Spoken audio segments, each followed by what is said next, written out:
자, 우리 생활에요. 통신비가 어느덧 매우 중요한 위치를 차지하게 되었습니다. 집에 가족이 4인 가족이면 보통 스마트폰이 4대가 있습니다. 아껴서 한다 하더라도 한 대당 5만원 이상씩은 들어갈 겁니다. 그것보다 더 싸지면 스마트폰이 아니죠. 많은 사람은 8만원, 10만원 이상씩 나갑니다. 이런저런 할인을 선택한다 해도 그 정도 들어갈 겁니다.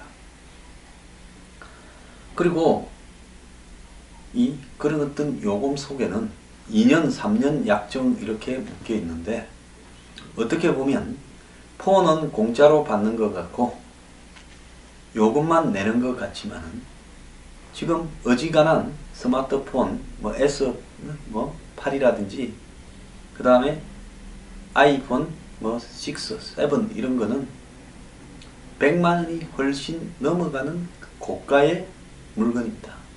쉽게 이야기하자면 노트북, 이런 종류의 노트북 가격보다도 요즘은 더 센 게 사실상 이 스마트폰의 가격입니다. 자, 그것만 있습니까?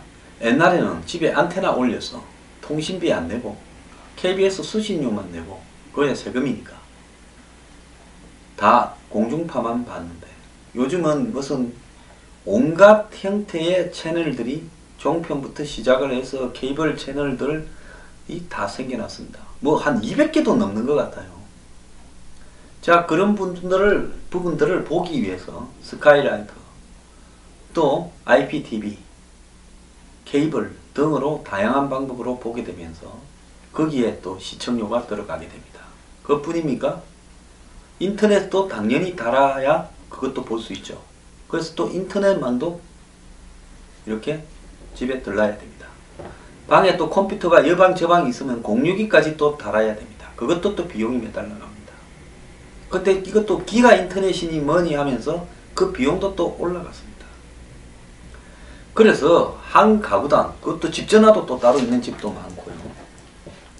그래서 이런 통신비를 다 합치면 한 가구당 3, 40만원까지 통신비가 지출되는 집이 흔할 거라고 보이고요. 그게 넘는 집도 많을 겁니다.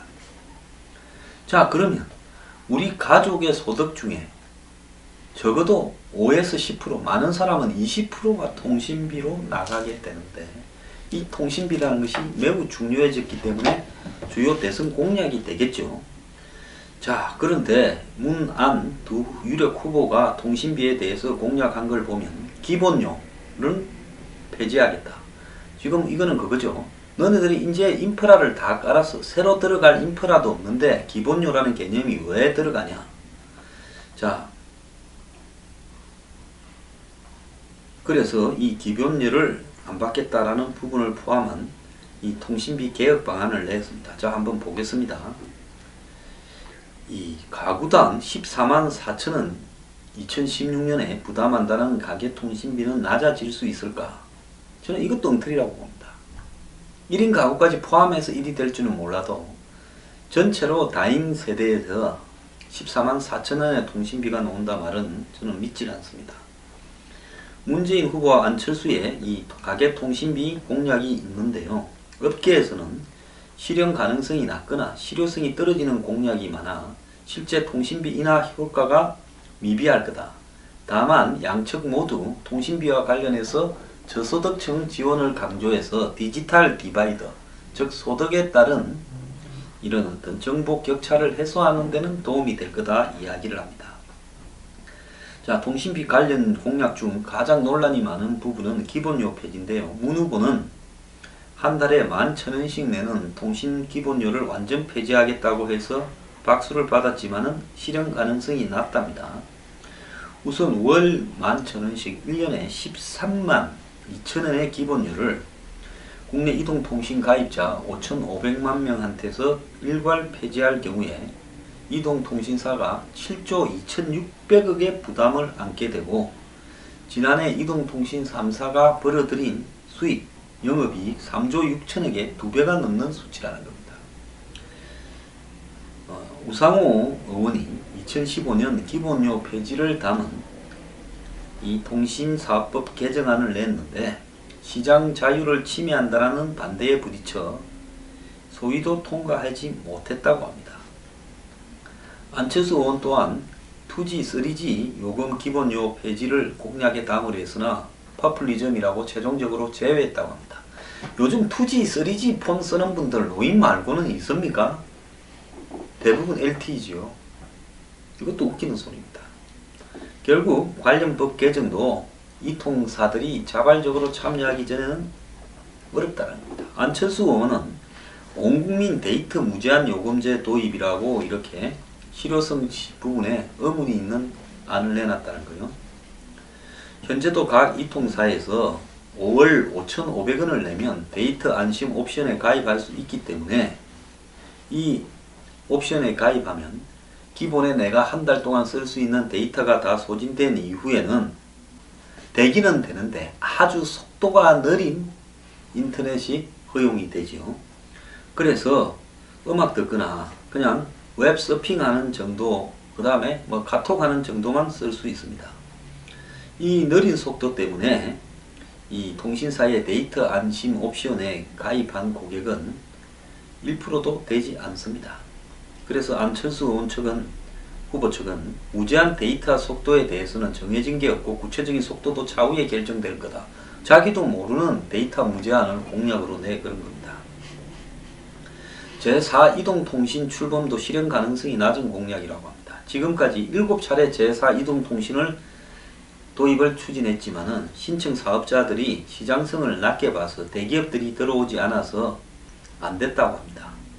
자, 여기서 내가 하나 물어보고 싶은 거는요. SK가 처음에 한국이동통신, 그 다음에 LG, 그 다음에 뭡니까? KT, 이렇게 3개가 있지 않습니까?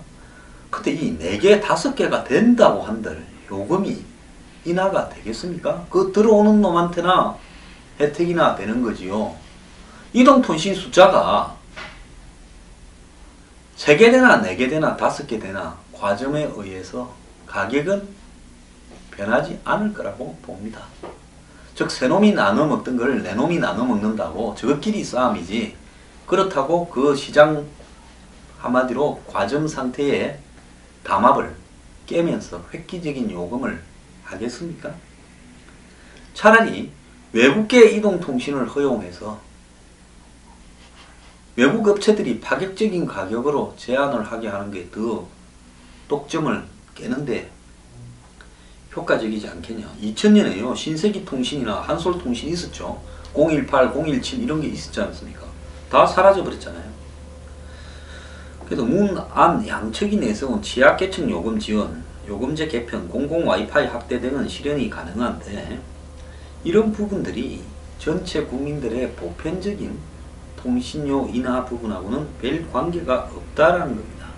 대선 후보가 공약을 내놓자 말자부터 업계에서는 현실성이 떨어진다고 빈 공약이라고 이야기를 하고 있습니다.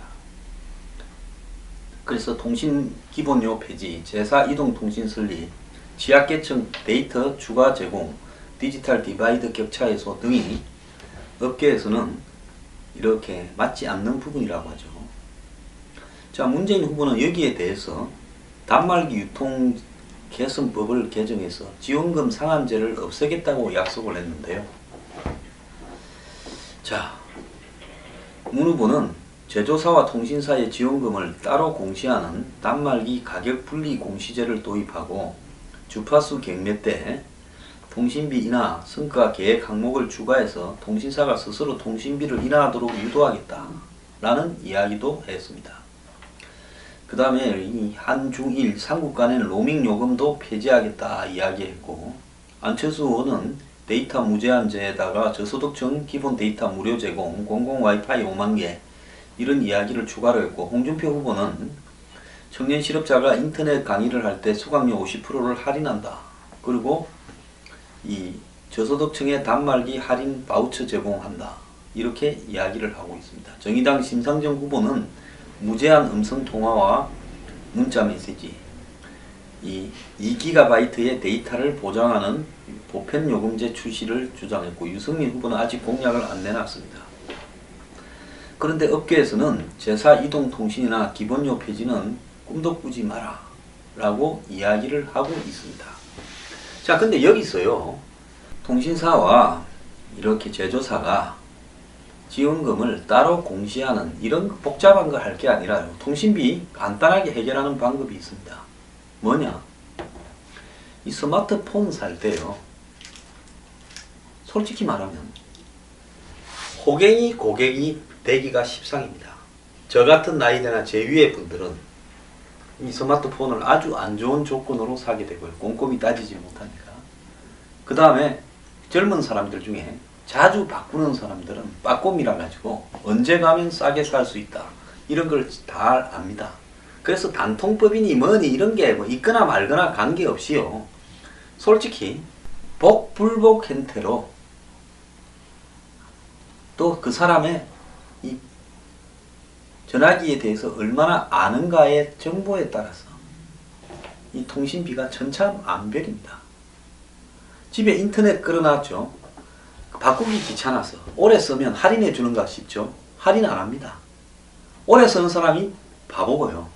이 인터넷 약정 기간이 끝나면 또 무슨 상품권 주겠다, 무슨 어떻게 할인 얼마 해주겠다 하는 대로 계속 올라타야 그 사람이 통신비를 적게 쓰는 겁니다.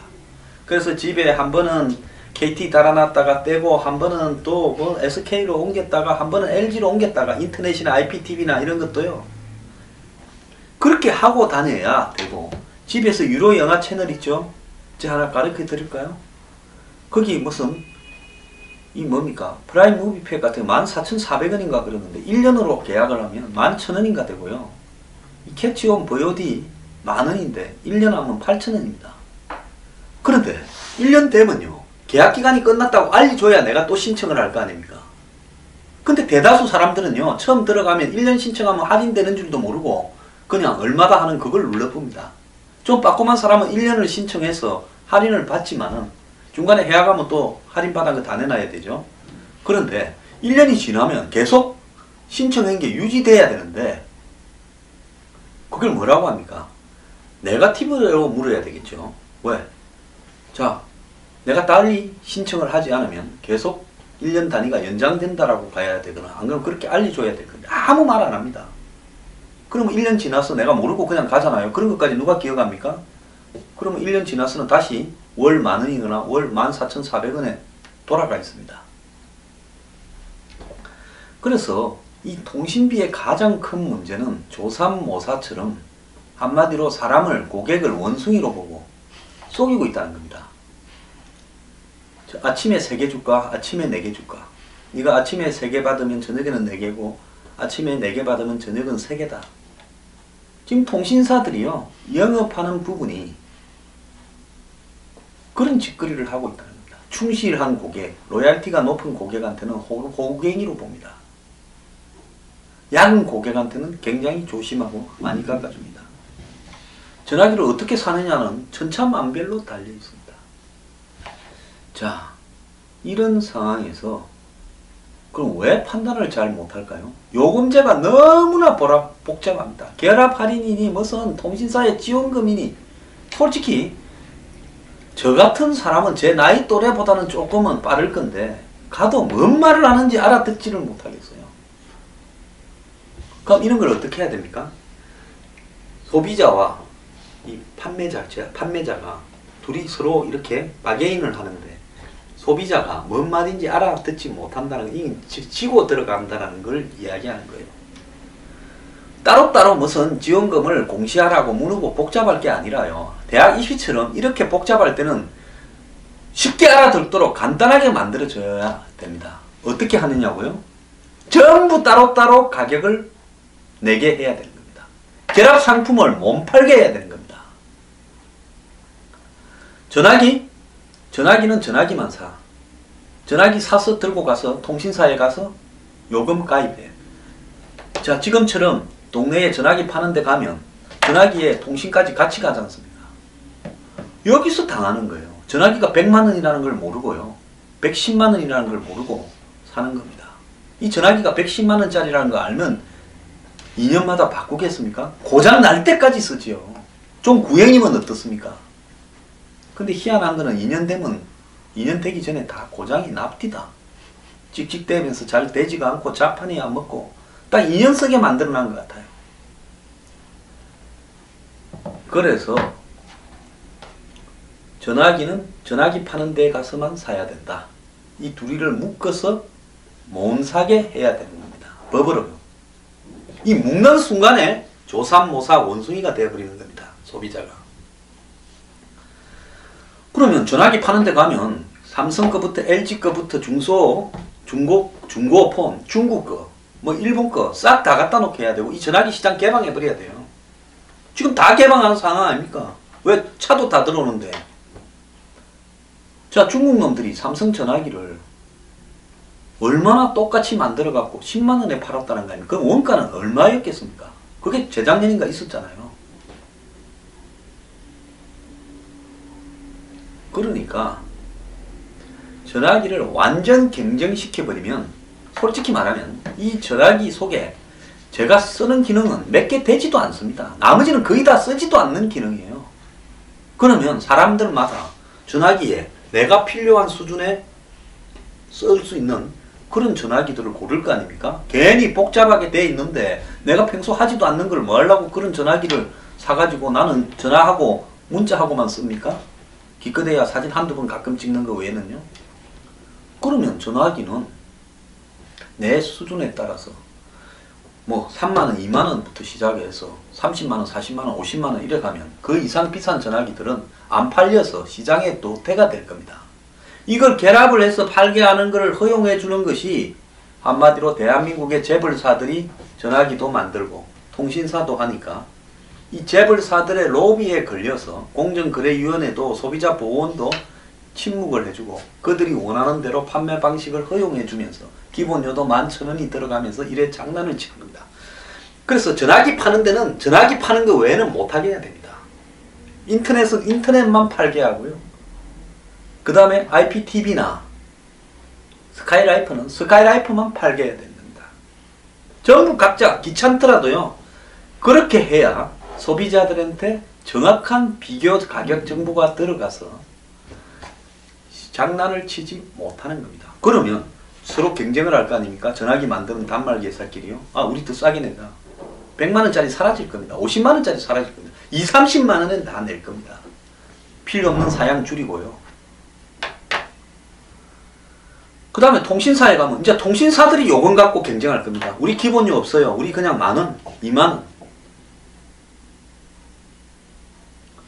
그리고 인터넷사들이 또 인터넷만 갖고 경쟁을 하고요. 그 다음 IPTV나 스카이라이프는 그것만 갖고 케이블이나 경쟁을 하게 만들어야 됩니다. 그래서 파는 시장을 딱딱딱딱 격리를 시켜서 섞어서 한꺼번에 해결하지 못하도록 해야 괜히 뭐 끼워준다 무슨 뭐 지원금이 났다. 왜 지원금입니까? 지원금이라는 거는요. 가격을 깎으면 지원금 할 필요가 없는 겁니다. 시장에서 우리는 얼마 불렀어. 소비자가 부르는 것 중에서 파는 놈이 경쟁하게 만들어서 이 소비자가 그 중에서 낮은 부분을 경매하듯이 사면 되는 겁니다. 그게 자본주의에서 한마디로 효율을 극대화시키는 것이 완전 경쟁시장인데 이걸 지원금이니 무슨 결합 판매니 해가지고 거기에 무슨 상품권 지원이니 뭐 온갖 형태로 뒤섞어 놔서 상품 가격이 얼마인지를 파악하지 못하게 된 데는 전적으로 대기업들이 로비를 해서 돈을 처먹여서 이런 제도를 유지하게 하고 이 부분에 대해서 공정거래위원회에서 단속도 하지 않는 거고 이것들이 광고를 대부분 하니까 언론사들도 여기에 대해서 완전히 침묵하고 있다는 것이 이 통신요금의 핵심인 겁니다.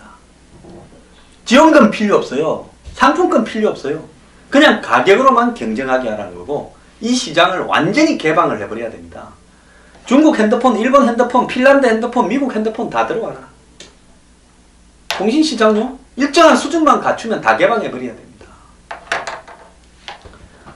왜 이 부분은 통제를 하면서 못 들어오게 하는 겁니까? 지금 뭐 다 들어올 수 있다. 중국 폰도 팔지 않냐? 자, 거기에 대한 규제나 이런 부분들이 완화되어 있습니까? 그렇지 않지요. 자, 중국 폰 갖다 파는 통신사에 대해서 삼성지구에서 이 폰 만드는 이런 단말기 회사에서 그냥 합니까? 그러니까 제대로 못 파는 거 아닙니까? 그리고 중고폰 시장도요. 완전히 활성화시켜서 새 폰 파는데 중고폰까지 같이 팔게 의무화해야 됩니다. 그럼 폰 잃어버리면 가서 한 5만원 주고 하나 사서 쓰면 되죠. 자, 싼 것 같이요? 새 폰 샀다가 잃어버린 분은 이게 70만원짜리다 100만원짜리다라는 악몽을 이제 폰 하나 새로 만들려면 알게 될 겁니다. 그렇지 않습니까? 그렇기 때문에요.